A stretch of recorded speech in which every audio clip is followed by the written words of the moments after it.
teach me good judgment and knowledge, for I have believed thy commandments. Before I was afflicted, I went astray, but now I have kept thy word. Thou art good and doest good. Teach me thy statutes. The proud have forged a lie against me, but I will keep thy precepts with my whole heart. Their heart is as fat as grease, but I delight in thy law. It is good for me that I have been afflicted, that I might learn thy statutes. Good morning, welcome to Line by Line Bible Studies. We're continuing in the book of Psalms. We're in Psalm 36, and the first part of the psalm, as you'll recall, talks about the wicked and how they say within their heart, or no, I'm sorry, it was talking about the wicked, but it's talking about their transgressions and observing them, what it says in my heart, which is there's no fear of God. They flatter themselves until their iniquity be found to be hateful, meaning they continue in these wicked deeds, telling themselves positive things about themselves as I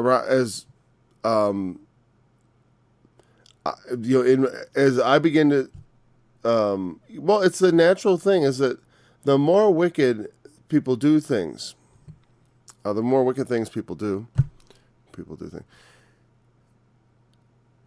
the less compassion and everyone understands that the more evil someone does, the harder it is to forgive or to show them mercy. They become truly hateful. They become hated when they continually act outside the fear of God. Meaning they act as though the only thing that matters is what people know, what humans see.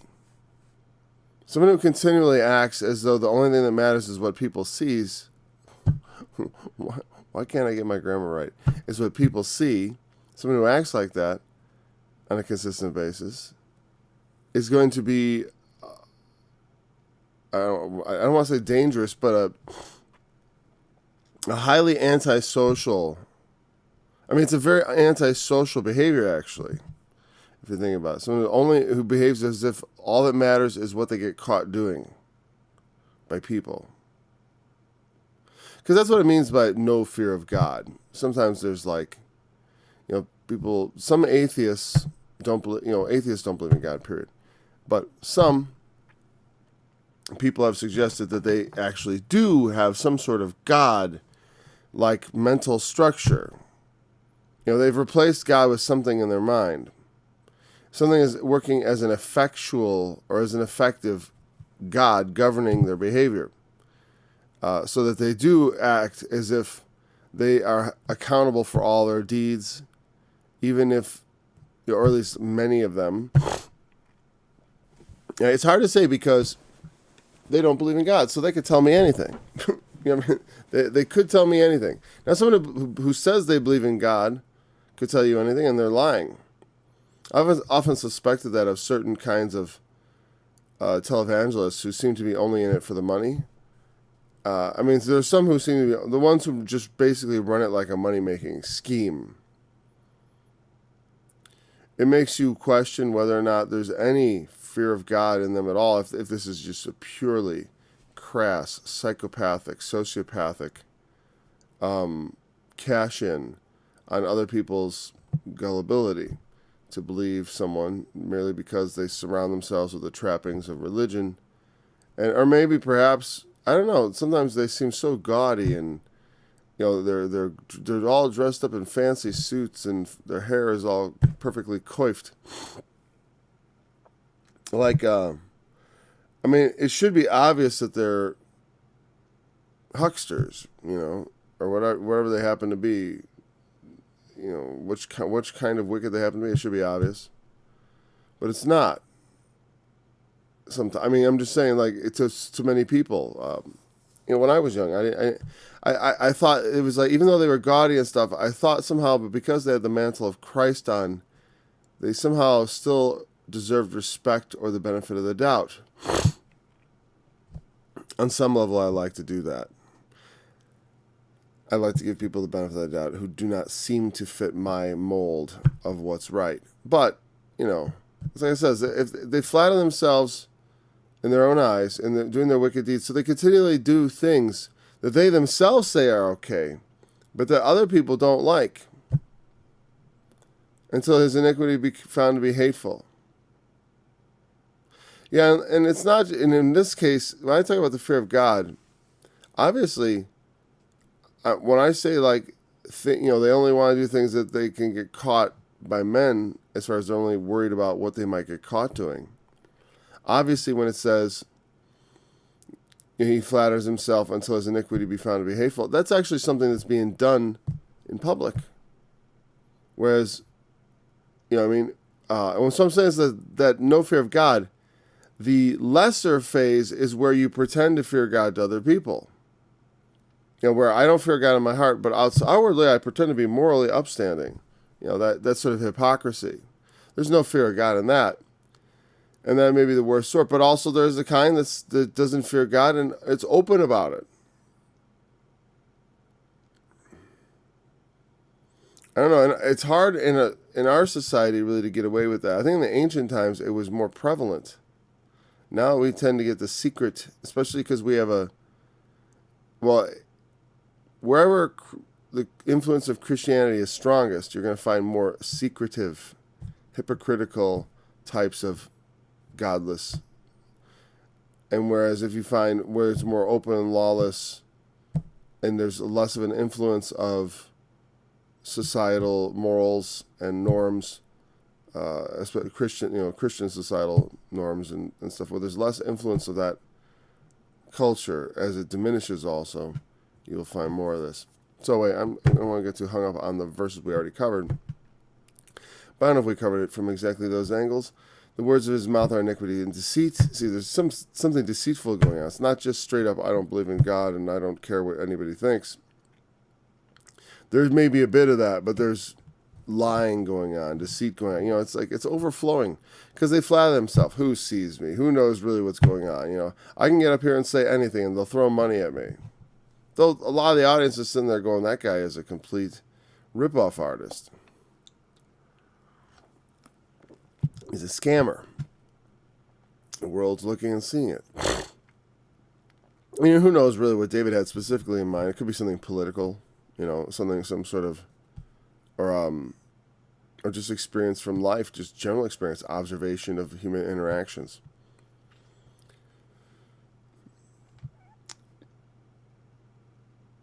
You have to be wise and do good. It's very important to be wise in doing good. I don't know if I covered it this way, and I'm going to say it anyways. I don't care if we take a month to go through one psalm. But when you do good, be wise about it. That's critical. I had a comment somewhere on a video a long time ago, and it was about communism. And someone wrote, and then they responded to this thing that was long dead, but they wrote and they said, they quoted from Acts, where they had all things in common, and they were all of one mind. I've seen this done many times where they try to say, see? And I said, you're confusing the results with the means. Yeah, communism promises utopia. This utopia where we could all share everything together, all be one, all have the same mind, all have the same, but that's some sort of utopian end that they dream of, this paradise. That's what, the promise is, utopia, paradise, a dream world where everything's provided for everyone for nothing. A lot like heaven, right? And in the book of Acts, there was this time when they were doing just that. And I said basically, yeah, well, they all shared a common belief in Christ and loved each other, and it got to such a perfect level that, yeah, they held all things in common and were of one mind, But But try that with a bunch of godless communists, and you get stacks of bodies. Because it doesn't, because intending to do good, it's like, we're going to create paradise on earth, requires you, whatever your good intention. Sometimes people are so, they think their good intentions are an excuse for the evil results they get. We meant to do well, you know? I mean, like, it doesn't matter that the whole, Great Society welfare state was a total failure as far as, like, ending poverty. It seemed to make poverty into a system, systematized poverty, and helped people stay there instead of getting out, but prevented people from falling completely off the map. That's also true. The degree to which that was possible under the old system, I don't know.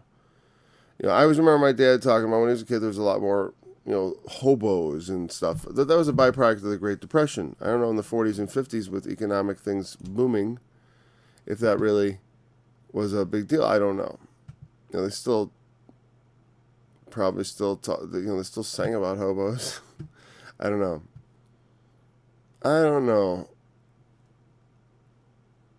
even know if that's a bad word these days or something. But anyways, when we want to do good,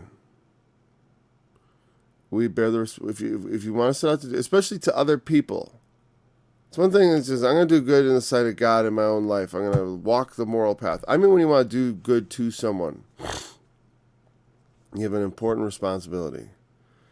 That is to ensure, especially if you're doing it like from a governmental standpoint, again, which is basically, that means that half the people probably don't even want you to do what you're about to do.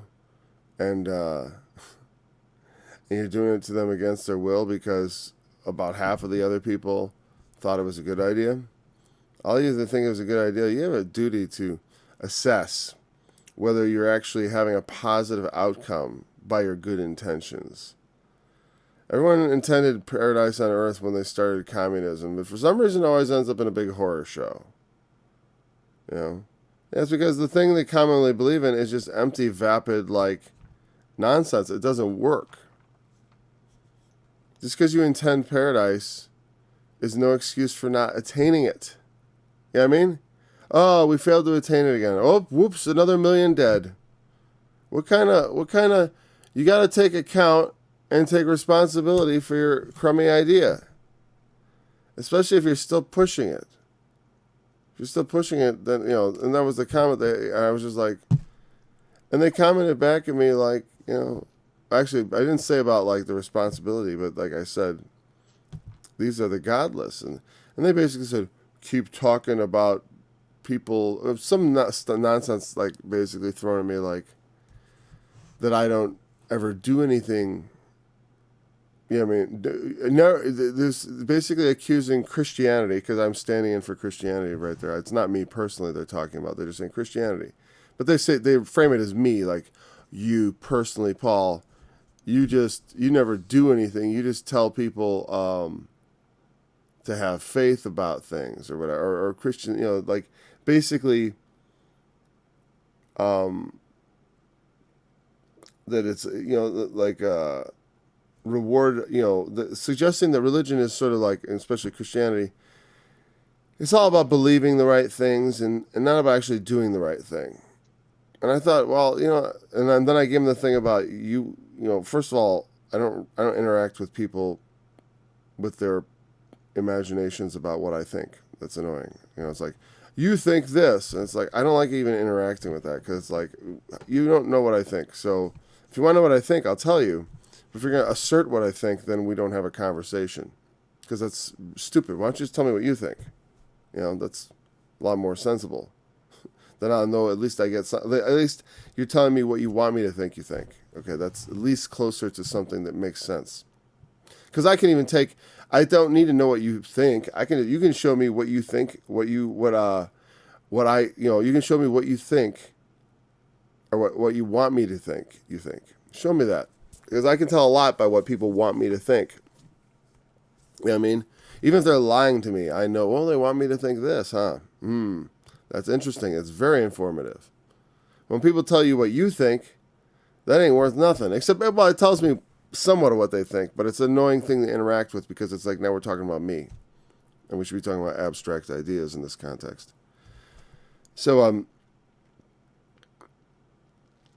which I thought was funny because the whole movement afoot today, religious in this racist, anti-racist movement, which is a good way to describe it, this racist, anti-racist movement.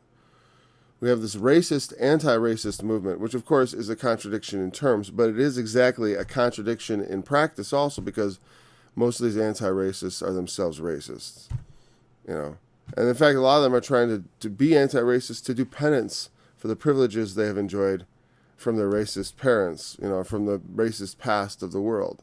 So they have privileges and they're trying to make up for it by being racist and violent in the name of anti-racism.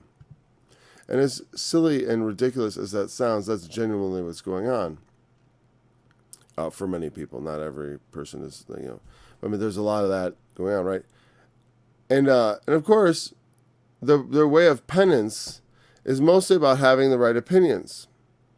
I watched a video the other day of a crowd of people in a restaurant, yelling at people, wanting them to hold up their fists in this solidarity salute with the movement, and yelling at someone who was refusing to put their hand up, who didn't even disagree with them, just didn't like being bullied, which I am wholeheartedly. I feel the same way. Even if I agree with you, if you're trying to force me to you just earned yourself an enemy. You try to start forcing things like that on me. I now am your enemy. That's why I'm already the enemy of so many people right now. Because of all this coercion going on that is absolutely, they have no right to do, in my opinion. Well, I know this objectively. They have no right. They may be doing it. The law may allow it, but there's no rights here to do this. The government has no right. They derive all their powers from us, so, we need to start telling them. We need to get them into line a bit on this. But I thought that's exactly what they're doing. It's like they're not doing good. They're just yelling at someone and trying to get them to do a gesture that's totally empty. I raise my fist. And, power. I raise my fist in the salute of, Heil Hitler, right? That's not. Oh, it's something else. Fist. Yeah, it might as well be Heil Hitler, let me tell you that. And so these people are all yelling at him and screaming at him. Every one of them is not a racial minority, by the way. They're all just pale folks yelling at other pale folks, screaming at him. It might have been a varied crowd, whatever. It doesn't matter. They all were of one mind, I'll tell you that. But not of a good one. So they're screaming, and obviously they're not doing any good. They're not doing anything productive. All they're doing is going out and burning things and trying to frighten and intimidate people on the street. I almost part of me is like, try that on me, please. But then again, I don't want trouble. I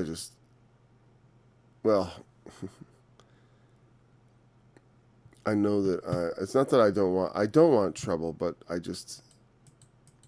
pretty sure I will find it in that situation. But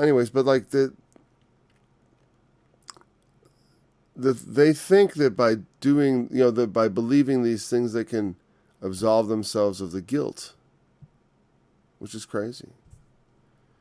Because there's no, because it's like, you cannot fix evil with evil, and they just don't understand. It's so basically unrighteous that they don't even understand it is just astonishing. Like to just bully people and scream at them to make a gesture with you, and if they won't, then that's the test. If they won't just go along with the crowd, they're obviously a terrible person. And that's how it seemed. The reason I'm talking about that may be not clear anymore. But the point is about responsibility in doing good. Like the things you do that are doing good are supposed to actually do good, have a positive effect. That kind of behavior doesn't have a good effect on anything except making you feel good. Like you found a witch. I found a witch. Burn her. Or at least let's yell and scream in her face. And we can all, I feel, righteous screaming at this person. We found a racist. Everyone, come on, look, we found one. And personally, I don't think this thing can have any traction in America. I'm fully, if we don't, I'm fully expecting a victory, and then I can forget about it for a while. Because that would be delightful. Because I have trouble believing Americans would put up with this nonsense. But apparently a lot of them do. And so my country shifted from under me, and I didn't even know it. Well, I often had said things are not as bad. Things have been really bad throughout history, and it's still true. I mean, in the 30s or the 20s and 30s, like mostly the 20s, I think, or 30s. I forget. But during the when the Great Depression hit and stuff, there was a lot of people who wanted to go communist back then, and back then they hadn't even tried it in many countries. Like what was going on in Russia was not. A lot of people didn't know. There was less communication. There was less documentation. People weren't running around with cell phones capturing the moment of what's going on. So people didn't even understand yet what a failure socialism was going to be. That wasn't. That was played out over the next century. And people were clamoring for it, and there were violent protests and riots and stuff. The way it's being conducted now is a little unprecedented. The complete, assent of many government officials to basically pat the little rioters on the head and send them out to do it again is unusual. There have been tumultuous times, and I still don't know if this is singularly extra tumultuous, but it's a tumultuous time, no doubt, like other times there have been in the past. And maybe with some unique features. Like I said, this isn't, it's funny because I haven't heard a lot of end time talk about this moment, which is funny because I think people realize, like, though this is somewhat, apocalyptic in terms of like the plague and all this nonsense. Obviously, the plague didn't turn out to be. I mean, if the plague is not even as significant as the Spanish flu epidemic, which I believe killed a lot more people, didn't it? I don't know. I thought it did. Well, I'm saying, we've had worse in the past, and as far as that goes, I don't know if we've had worse government overreach in terms of the government really just getting involved to the degree that they're probably going to make things worse, like usual. Meaning the government involvement in all this, in the end, is going to turn out to be a net negative. There are precious few times when you need sort of an authority to step in and tell everyone what to do. And because it's so confusing, and it's so critical, and it's so dangerous, like it's kind of like people need to stop for a second, and But the thing is, even in those cases, it's like, man, in a critical time of crisis, just following authority is probably a good way to get killed. Like when everyone's lining up to do what the authority is about to tell you to do, my recommendation is to quietly slip out the back door and do not get in line. Because God knows where that line leads. It might lead to paradise, sure. It might also lead to a boxcar. Might lead to a boxcar. It might lead to a guard post outside the boxcar for you also. You feel good. Oh, I'm okay. I'm just the guard here, guarding the boxcar full of people. I'm not doing nothing wrong. They're probably just being taken off someplace safe where they won't hurt any people anymore. I heard they were a bunch of bad people, these women and children and fathers and mothers. Yeah, that's how it always goes. Following orders. That's what we live with, by the way. I discovered that this year, is that so many more people than I realized are, and I know a lot of people just do it to get along, but man, I didn't expect it to be so complete. It's kind of depressing. Yeah, not at this moment, actually. It's been depressing, but at this moment, I'm just sort of like, well, definitely has a depressing influence. Like, when I think about it, my mood does not rise, though maybe it should, right? They devise mischief upon their bed, set himself in a way that is not good, he abhorreth not evil. The one part I really wanted to talk about before we got onto the verses for today, as we are almost halfway through the study, is, and that's okay. Honestly, going over those again felt good because I enjoyed meditating on the wicked and the astonishing way they get wrapped up in it. They flatter themselves. I'm not evil. I'm good. I'm virtuous. I'm good. As I hurt other people, I'm good because my heart's in the right place. I do good, but I'm not wise in it. I don't use wisdom in my do-gooding. The road to hell is paved with good intentions, they say. That's the whole point about do-gooders. They take you to hell because they intend good, but they don't. Why don't we just? Well, we can just fix everything. It's so simple. I'll just do this and this and this. Oh, why is everything burning? Because you didn't think it through. Because all you thought that mattered was your own good intentions. And all that mattered was that you meant well.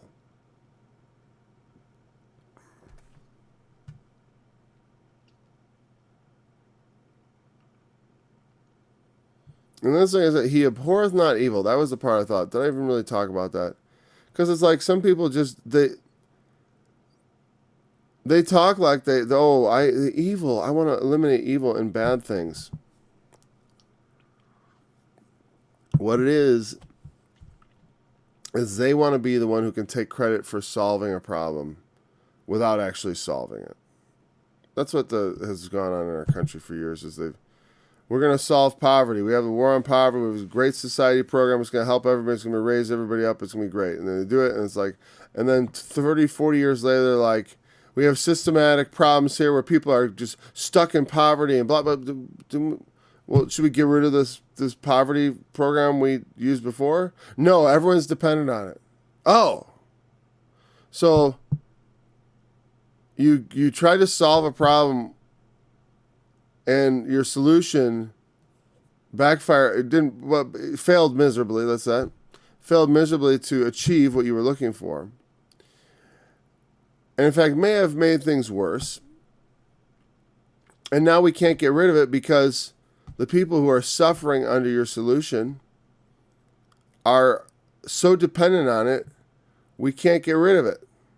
It's like welfare and all those different programs. People get so dependent on it, it's like you get rid of it, you have millions of people screaming bloody murder because they depend on it.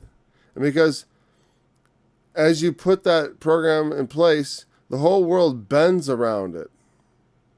You know what I mean? Like the reality we try to interfere with things like economics and stuff, and the reality of things bends around that bubble of insanity and envelops it, and it becomes part of the world, but it warps the world. You know what I mean? It warps things. So it's like, all the programs meant to help poor people have been warped and have also warped the world around it. So, meaning it becomes so firmly entrenched, it's got a shape inside the world. It's like stripping it out is like tearing off a very, very sticky bandage that's been on for a very long time. All right, it's like fusing with your skin. It's going to hurt if they do that. I'm not saying they should. All I'm saying is like, you know what? Look at the lessons of the things we've done in the past where we were trying to do good and it didn't work out. And we did something that was we made it so entrenched, thinking our solution was going to work so perfectly because we had the best of intentions, And maybe people do have the best of intentions, but in the end, when they don't reconsider after their programs fail or try to do something to fix their failures, it starts to seem like The only reason they do what they do is so that they can take credit for having done something. You know, a lot of things are just done so that certain people can take credit and get power. And they don't care if they run the country into the ground. The consequences of that won't be felt till they're long dead. I remember when I was watching the pandemic unfold, I thought, our ancestors are going to curse this generation. They're going to curse, our ancestors, our descendants will curse this generation. If we don't, especially if we don't turn it around. Already, the degree to which we capitulated and allowed, it's like, it's hard to, stand, the nail that sticks out gets hammered down. Standing alone, unless God has given you, like, the power to win, you can't, how shall one chase 1,000 and two put 10,000 to flight? God has to sell them to you. You know what I mean? And we'll see what he does, huh?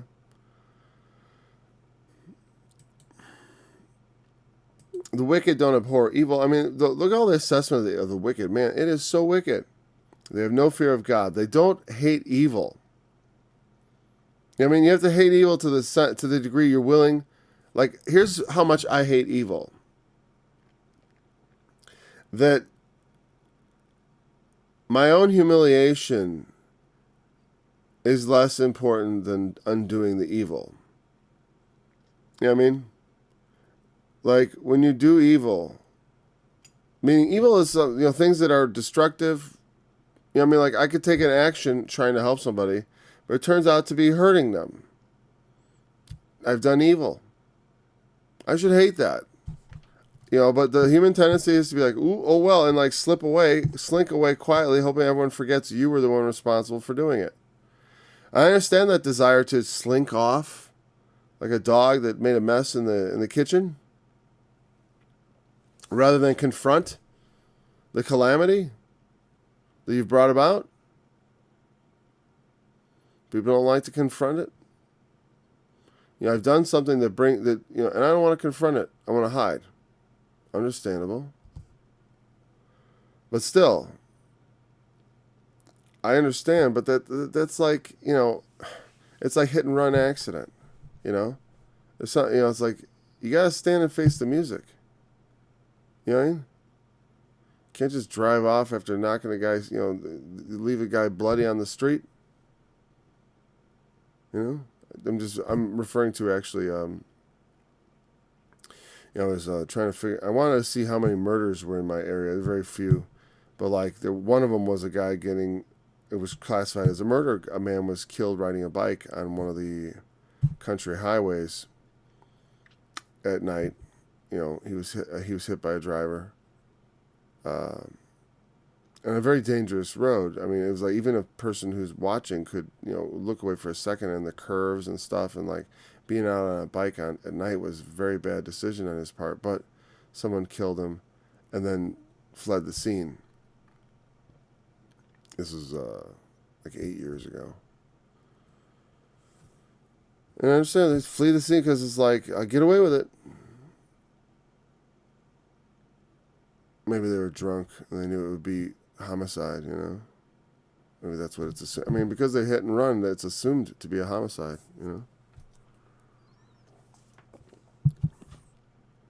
Thy mercy, O Lord. Now, this is the contrast. I think I had to bring that back to make the contrast. And hopefully I'll try to make the whole contrast in the rest of this study, okay? So we get the whole thing at once. The abridged version of the first half and then the rest. Thy mercy, O Lord, is in the heavens, and thy faithfulness reacheth unto the clouds. Thy righteousness is like the great mountain. Thy judgments are a great deep.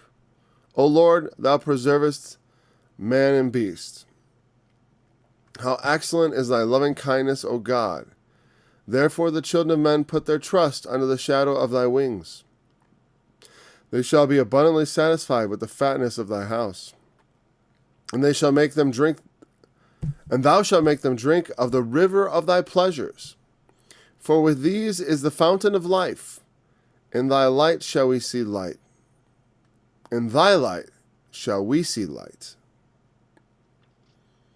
O continue thy loving kindness unto them that know thee, and thy righteousness to the upright in heart. Let not the foot of pride come against me, and let not the hand of the wicked remove me.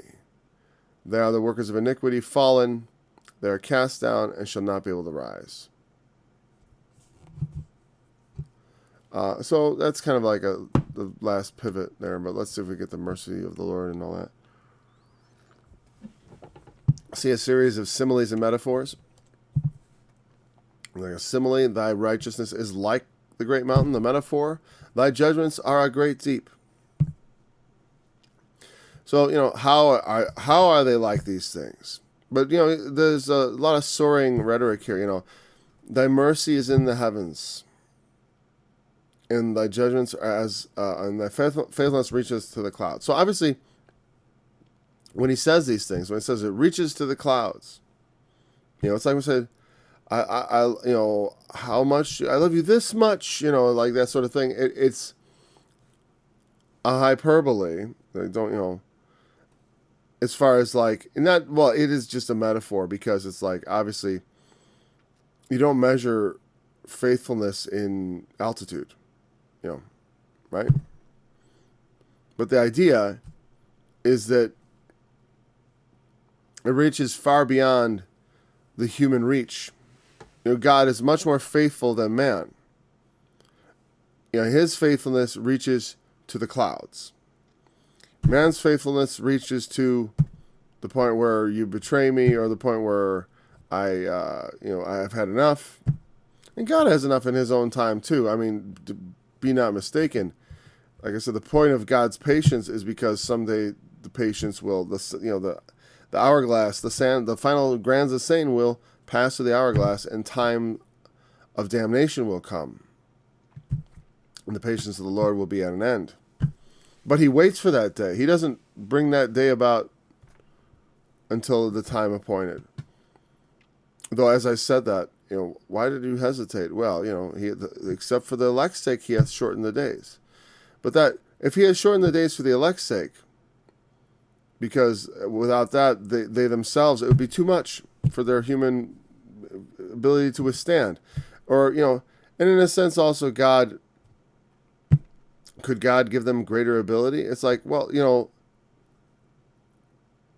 to the degree where God is ultimately just puppeting us, he doesn't want to go there. He's not interested in puppeting us, like literally taking us over that much. Because people will say there is a sort of a possession aspect to Christianity. I have the Holy Spirit, and he's directing me, and God is directing me in many things. But I certainly don't think I think it's wrong to suppose it like puppetry. Even if you, like me, believe in things like predestination and destiny, there is the way that comes about is through God's planning, not through God's forcing me to do and be things I would not willingly be under the right circumstances. You know what I mean? Like Paul the Apostle, I often emphasize his will was to persecute Christians.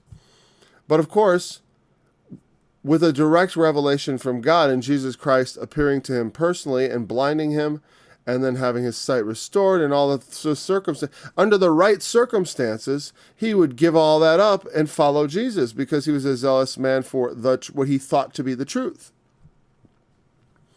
So in some ways, it is, of course, a completely free will decision, because though his will was to kill Christians, it wasn't like in a vacuum. It was just like, my will is to kill. It was just under the circumstances of his upbringing, of his experience, and of what he'd witnessed, he was on that side of the question. It took quite a lot of revelation for him to be dislodged from that and to come into the fold of Christ. And so, we are destined, but our destiny is based on what God has made and how God has combined those things and the circumstances he brought to bear. And part of the reason the world exists, and God didn't just create us in a perfect world where we were already in like a heavenly state like the angels or something, is because in the plan of God, he deemed it of some value. And this is something you could say, is this assumed? Well, this is a conclusion based on the preponderance of a lot of evidence in the scriptures, especially things like Romans 8, where it talks about God's purpose in bringing many sons to glory. The purpose is to bring the sons to glory. So then I look at the things that make it difficult for us to come to glory. Like I pray, and God doesn't just go, Paul, I hear you. Thank you for having faith in me. Here's your manual. Why doesn't God just up and talk to me? Why doesn't, like, when I pray for someone, a glow come from my hands and the healing come forth just whenever I ask in the name of Jesus, because I believe in Jesus, I'm faith. Why do I not get all this instantaneous, really faith building? It's not even faith building because, well, it's faith building, but it makes it very easy to have faith. And so faith, here's an interesting thought that just occurred to me about faith. Because I've often noted, and you see it reflected in Hollywood movies, especially stuff from back in the 80s and 90s and the 70s.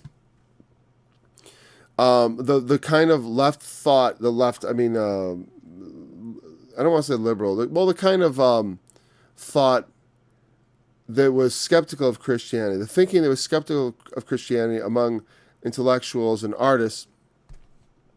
There's a certain thought process, and I see it a lot out of the English, and I think it's because of the way they were taught in the Church of England, and because they have, the Church of England is a singular church, and I noticed it in like a movie like Time Bandits, and one of the members, the man who directed that, was one of the members of the Monty Python comedy team, and when they would talk about faith. Like if you were to, it seemed to be like, I forgot if that was a movie where the line came in, but there are many examples such as that where they sort of declare that the impression is that, or what they've been told by the clergy is that if you saw miracles, or not miracles, like if you knew for sure that God existed, if you had absolute proof, there'd be no more need for faith. And I was saying that's not true, but that's the way they were taught in the church. So, now you got an argument of Christian versus Christian. It's like when people say, well, you Christians all believe in hell. And I say, well, I don't believe in hell the way you think. I don't believe in the traditional view of hell. I believe in what I believe is a biblical view, but it is not the famous, popular one about people getting tortured insanely. I mean, because it is insane. There's a lot more detail about hell. I'm like making, I just made sort of a broad statement about the preponderance of evidence in the scriptures as far as the sons of God, right? I made this broad statement, and so they make broad statements too about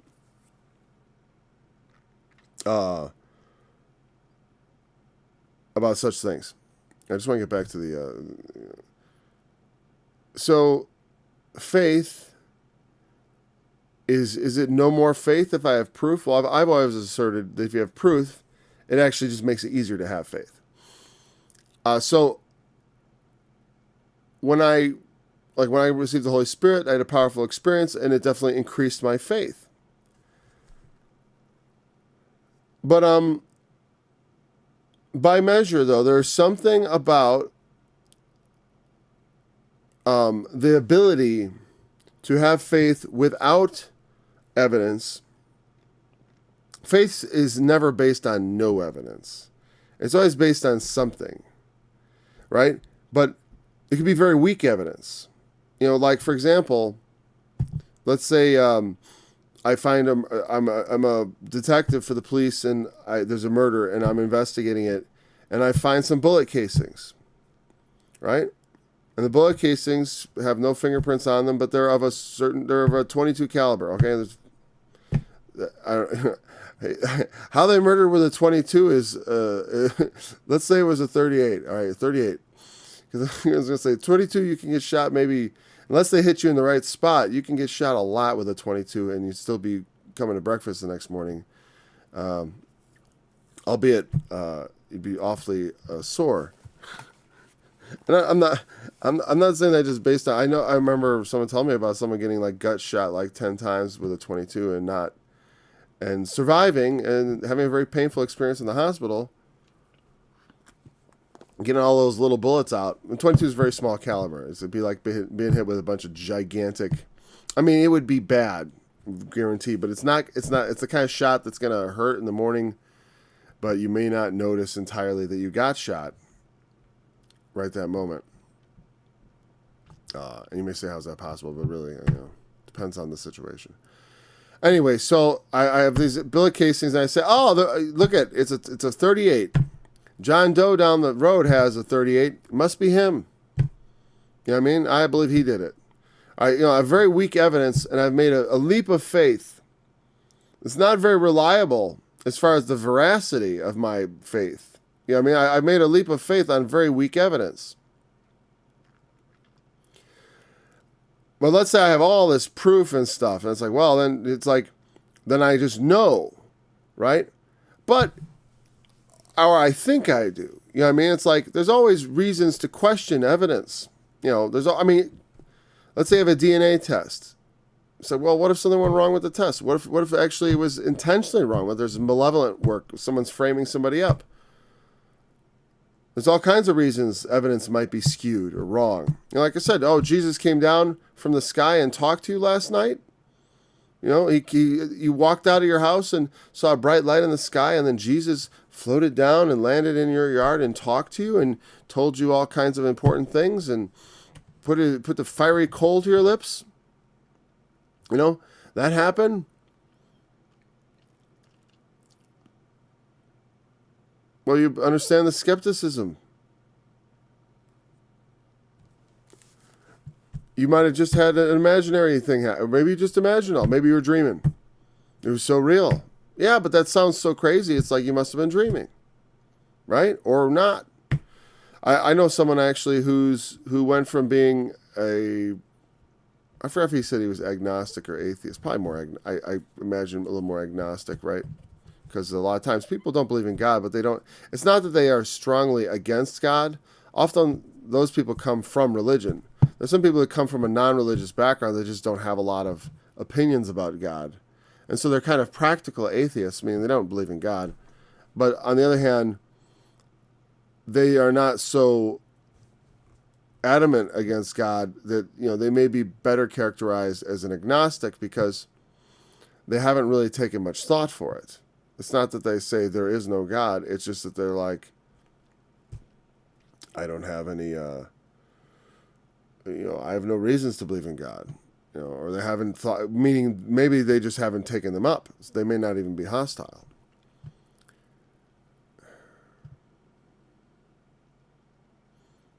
So, and I'll bring this around. So much for what I hope to accomplish. Faith, the reason I brought that up is because my idea in my head was just that, there's a sense which faith based on with little evidence is stronger. Or let me put it this way, you must have stronger faith to believe on less evidence. You know what I mean? And so, while your conviction, the conviction of that faith might be the same, to have the same conviction as someone who says, who gets like say Jesus comes down and talks to you, you might be very convicted about that. I would, dream or no, even if that was a dream. That's what I was saying. The person I was referring to who had been an atheist or agnostic, the reason I brought them up is because the way they were converted was they had a dream, a vivid dream of God on his throne. And, and it seemed so real. And it changed his thinking because he's like, I'll tell you what, I've thought about God my entire life. I've never had dreams about God like that. I've had a couple of dreams about God, like literally, I think one. And I was pretty sure afterwards that was not a normal dream. Why is there something I think about all the time, both consciously and subconsciously, and never comes up in my dreams? That seems weird. Do I have a mental block against it? Probably. I mean, and my brain won't let me have a dream about God, so one has to be inserted from outside. Perhaps. Maybe some people dream about God all the time. That would drive me nuts because I wouldn't know which dreams to believe. Is it just my mind's, I'm kind of glad I don't have a lot of dreams about God, because if I did, because I don't know, because now when I do, I sort of tend to take it seriously. If I had a dream where the Lord was speaking to me tomorrow, I would think, God spoke to me last night in a dream. He doesn't do that all the time. It's like if it's after almost 47 years, never spoke to me in a dream. Well, he did once, the one time. Except, and I told this, when I was dreaming, it was like all this really critical, important information. And as soon as I came out of it, I couldn't remember anything except the fact that there was something really important told to me. And then I assumed, at the time, the thought was in my mind. I don't know if God told me this or if it was just, whatever. But I was like, when the time comes, the information will come to your remembrance. Okay, fine. Strange, but it strengthens your faith. And faith is different than faithfulness. Faithfulness is the idea of loyalty, right? But still, faith is what makes us loyal to what's true, what we believe to be true. We are persuaded of the truth, and so we are loyal to that truth. We believe in that truth. That we affirm that's true. When we continually say that Jesus is the Son of God and raised from the dead, ascended into heaven, we affirm those truths of our faith. We are faithful to them. Our faithfulness extends to whatever extent it does. And I forgot to some degree why I brought up a lot of what I said about faith in general. I think mostly the reason I said all that is because, I realize, because in the times past I've thought of that having an experience strengthens your faith. It doesn't remove faith. It doesn't remove faith from the equation. But on some level, it requires less faith to believe. It requires less strong faith. I don't know whether measure, is faith measured in volume or strength? They say his faithfulness reaches to the clouds. To me, that sounds like a linear thing, like height. It's linear. You don't get a volume of faith, you get a linear, like that. Perhaps that's the way of thinking of it. Well, it's a lot easier to have faith in God when he shows you signs and wonders. But by the same measure, faith that has come by easily is also kind of, I don't know, I guess I think anything that's cheap, it's hard to say it's valuable. But then I think, because and maybe it's the way you receive it. Because the sacrifice of Christ, it's a free gift, the forgiveness. But of course, he paid for it with his blood, so it had a high price. But we receive it at no price. So there's danger of us not valuing it properly. Not being as faithful to God as God is faithful to us. As is always true, God is more faithful. His faithfulness reaches to the clouds. My faithfulness reaches to the last time it reaches to the point where, necessity overwhelms my conviction, I guess, or something. There's some point at which my faith would fall short compared to God's faithfulness. It's like, I'm faithful. But it's like, I know under the proper duress, just like what I said with Paul in the circumstances, right? I could be tempted. Now, God would not suffer this to happen, but I could be tempted beyond what I am able to bear. And my faith would be shattered, and I would turn on God. And if you don't realize this about yourself, you don't really understand yourself. My faithfulness does not reach to the clouds. It doesn't. My faithfulness reaches to some point where I'm being tortured. And, and I don't know. Probably, or to the point where they're torturing my family in front of me. At some point, there is a limit to where, I don't know. I'm not saying I would betray Christ, but I got to think I could. Because I don't obey him in every instant now. Why would I expect, if I'm not obedient in every little thing now, why would I be obedient when it means my family's suffering?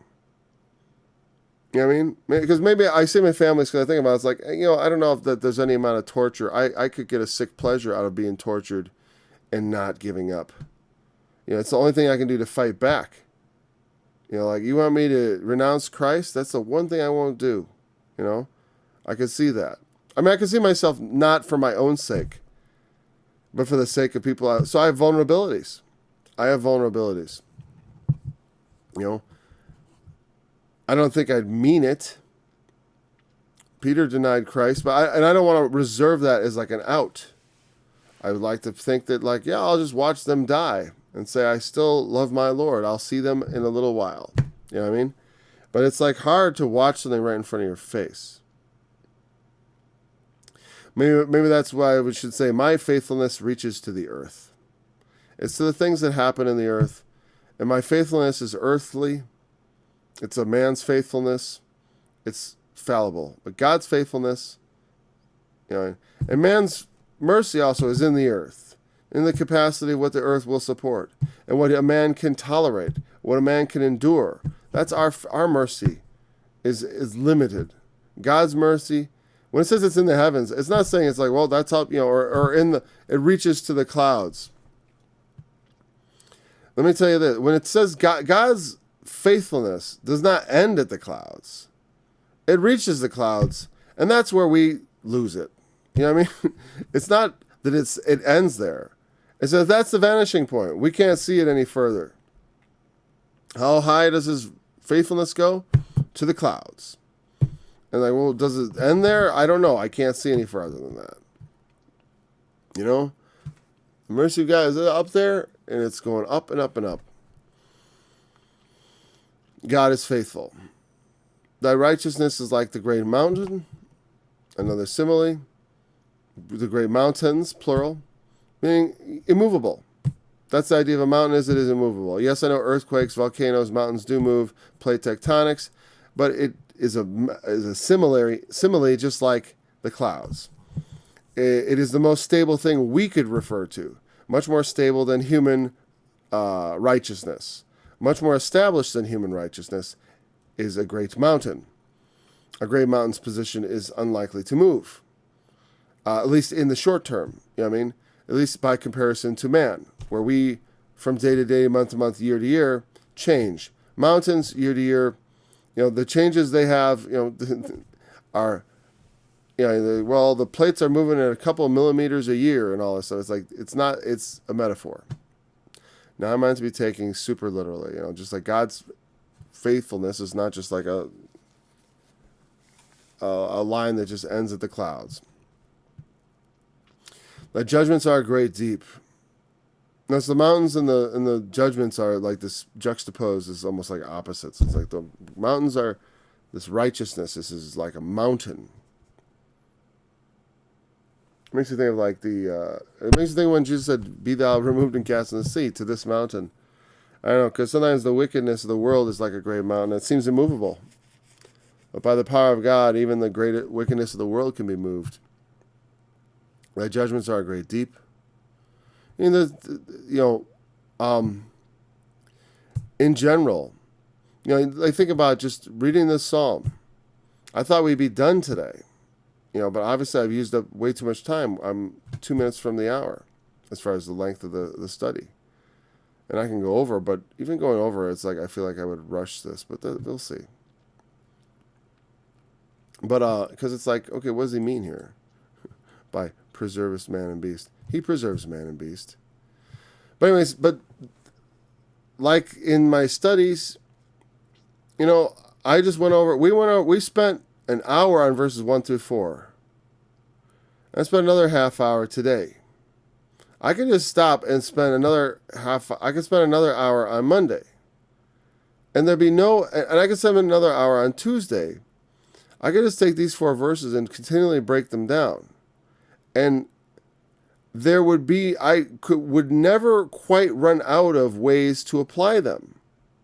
That's how deep God's judgments are. I can continually apply them over and over. They just go on and on and on. It goes deeper and deeper and deeper. And, and that's part of my gift is to be able to see the depths of it. Not just to see it. I think we all see it. But I struggle to put it into words. But at least as I struggle, I put it into some words. Sometimes people don't know what to say. But there's lots to be explored. It goes deep. Thou preservest man. His righteousness is like the mountains. His judgments are great deep. Remember, and also the deep also is, symbolically. I don't want to rush this because I want to talk about the symbolism. The mountains in the book of Revelation, the mountains are the nations, and they symbolize many things. Usually big things that are, collectives. Or, like a nation, or it could be like an order, meaning a world order. It can be like a mountain, meaning it's the mountain of the Lord's house. They will go up to the mountain of the Lord's house. What I mean is that represents like a world order. Everyone is going to the mountain, so to speak. There's the mountain and all people are facing toward it. It's the center of everything, God's throne. And so also the kingdoms of the world are likened to these mountains because they are like these gathering places of people with these hierarchies leading up to their kings and other, in our realm. And our realm is a very unique kind of a mountain. We have like an artificial peak. The president, we throw him out every 4 years or every 8, depending on how much we like or hate him, collectively. But there is still a structure of hierarchy within that. Even if at the ultimate hierarchy, it is supposed to be the individual man, the person. The individual person is the government. Meaning, primarily what governs me is me, directed by God. And that's what we believe, a nation under God. At the peak of our nation, we have not a man, not a president, but a God. And that's true not of the American government, but of the American nation, or it has been true in the past. You know what I mean? As the nation drifts away from God, it loses unity. And the substitute gods of the heathen will not bring about the same results. You can't get the same results by different means. It's very difficult, you know what I mean? It's very difficult. Like if you're doing chemistry, you mix a bunch of chemicals together, and it's usually to get this result you're looking for, it is a very specific combination of chemicals. You know what I mean? There are usually, and I don't know about every chemical reaction, there are sometimes more than one way to do a thing. But there's not an infinite number of ways to do the same thing. Like if you want to make, I remember on our science class when I was a teenager in high school, the teacher made nylon. He made nylon fibers, combined chemicals, and they pulled out this string of nylon. I believe it was nylon. It was some polymer. I thought it was nylon though. I think that's what he made. But anyways, it was some one of these artificial materials that we've had in the past century. The chemically based textiles and stuff to imitate, like rayon. I think rayon is artificial, and nylon, polyester, all that stuff is not. These are all chemically derived fabrics and fibers. Well, you can't just mix a different combination of those chemicals or different chemicals and get the same result. You can't. And so it is with people in their religion. If you have one religion and through belief in that you derive a particular result of a society, you can't just interpose a different religion and get the same society again. There's a certain amount of tolerance in the system also. You can have there's sort of a critical mass. Because throughout our history, we haven't all been full of faith. There have been faithless and godless throughout every generation. Look at back in the old times, they were talking about the faithless and the godless. People act as if skepticism is new. You know what I mean? Like oh, look at and during the Enlightenment, we started getting skeptical. The fool has said in his heart, there is no God, since before skepticism, the word skepticism existed. You know what I mean? It predates the English language. It predates the language from which the skeptic, that's got to be, is that Latin? Skepticals. Maybe that's Greek. Whatever. But I'm saying the wickedness and the knowledge thereof predates the idea of skepticism. There were already skeptics saying, God does not see. There is no God. It's not a new development. The righteousness of God and the judgments, by these things God preserves. By his judgments. And it's hard, like how does that, what it's saying is that I guess I can think of an example like that. One of the things it says in the book of Revelation is like when it talks about the time for the Lord to return, it says that thou shouldest destroy them which destroy the earth. There's a degree to which men, left to their own devices, are so destructive that they actually bring destruction and devastation to the planet itself. This is something people worry about. But that is if they are left to their own devices. It's not it's not of necessity, but it is when we do not follow righteousness and judgment. And like I said, in doing good, you have to consider. Because you'd say, well, what are you saying, Paul? Then preserving man and beast, mean like environmentalism. Is that something that is important to a Christian? Well, on some level, it should be. Of course, I don't see why. Of course, it's. Why do you think I live in a rural area? Why do you think I get my water out of the ground and not from a processing plant? I mean, I like that. I came to live where the air is fresh and where things are clean. And we'll wrap this up real soon here. Because I want to live in an environment where the air is fresh and I don't smell exhaust, or I can get out and dig in the dirt, where I can raise my family in peace. Yeah, so I care about the environment. The environment is critical. Like the environment, I raise my children in an environment that I think is healthy. A healthy environment, not just socially, but actually environmentally. I consider, I was in the environmental business for years, in a way. And in a way maybe that wouldn't be entirely appreciated by everyone who had an environmentalist mindset. But what I'm saying is, when you want to do good to the environment, though, you have to take the same responsibility.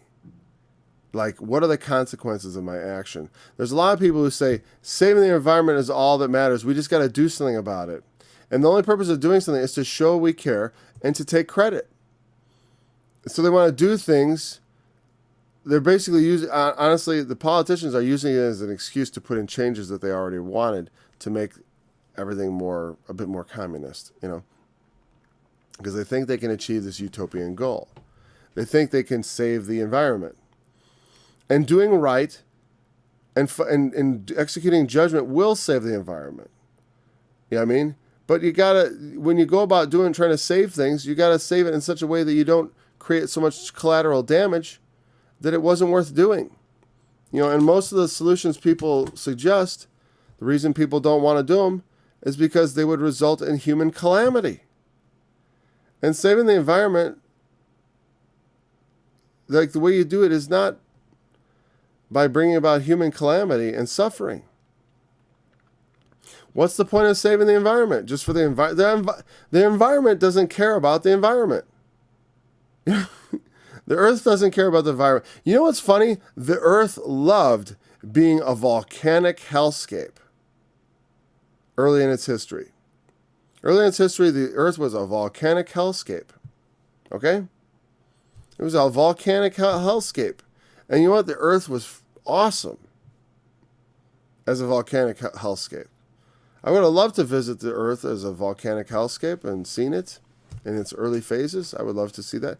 I love to watch. I love those programs where they show the process of the earth cooling and the water and all that stuff. And some people don't agree with any of that. I just think it's, even as a hypothesis, even as a theory or whatever, I find it fascinating, and I have no trouble listening to it and taking in the information. I think it's whatever. It's like, it's not a thing of conviction for me. It's like, oh, this is what they think happened, huh?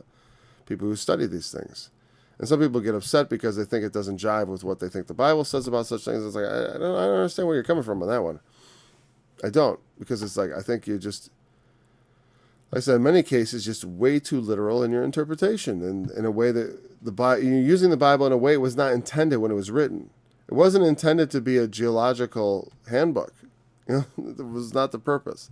And people get up in arms when they try to use it as a geological handbook and find that it's not working as a geological handbook. For some reason, this Bible, I can't get it to jive with geology. It's like saying, I got this algebra book, and for some reason, I'm not learning anything about history. You know what I mean? Somehow, something's not right there. You know what I mean? Something's not right. So, if you truly follow the right way in understanding, like it says, use wisdom when you want to do good. And then we will preserve man and beast. You want to preserve man and beast? Preserving man and beast, it's important. God sees it as important. But man will destroy man and beast. So what about the flood? That was in my mind the whole time, actually. What about the flood? But it's like one of those cases where it's like we had to destroy it to save it. Because the thoughts of men had become only evil continually, that they were to be destroyed. And you say, well, what about the animals were only destroyed in whatever. In the story they were preserved, though. It's like man and beast was destroyed, but also preserved at the same time. And the idea was that the wickedness of man brought this upon the earth. And of course, God chooses to do so, but because he wants to I don't know. I've talked about the flood. If you could look at my Genesis study, I don't want to go into Genesis right now. But as far as I'm concerned, I don't see it as a contradiction because it is a cleansing. And the man is preserved. It's like man was not lost. The idea, without considering the literal versus the story type aspects of the flood, without trying to get into like talking about how literally do you take it, or was it local, or this or that. The main message is that if we allow wickedness to overrun the earth, if we allow wickedness to become the great mountain, then the waters shall cover the tops of the mountains, because God's judgments are a great deep. That was a great turn there, wasn't it? I thought that was actually, thank you, Lord. Because that's, if we allow wickedness to pile up like a mountain, the judgments will cover them. You know what I mean? Because the judgments of God come against wickedness. They are great deep. They're like a great deep. They are, deep. You can plunge the depths of them and there's no end. But they're also terrifying like that because they're powerful. Like the deep is powerful. The sea can swallow things up. The abyss is from which the armies of evil come out of also. The pit of the abyss. Meaning because they're down there at the bottom of God's judgment.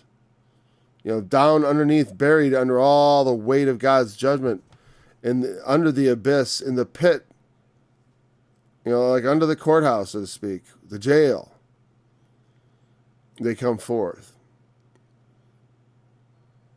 So the judgments of God being a great deep is a multiple thought. I almost want to just, like I said, I wanted to like really dwell on this actually, and I'm almost disappointed that this study is over. And we only covered 2 verses really. But hopefully on Monday we will cover verses 7 through 12 and wrap this study up. I do think I enjoy this some. I like these metaphors. There's no end to what we could explore in thinking about them. And so it's very difficult to leave them off, but we will leave them off for now and pick up again on Monday. I hate missing studies, but I really do love being here when I am. So thanks for joining me, and I hope you enjoyed as much as I did. I'll be back again Monday. Until then. Teach me good judgment and knowledge, for I have believed thy commandments. Before I was afflicted, I went astray, but now I have kept thy word. Thou art good and doest good. Teach me thy statutes. The proud have forged a lie against me, but I will keep thy precepts with my whole heart.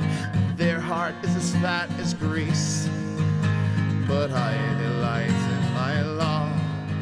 It is good for me that I have been afflicted, that I might learn thy statutes.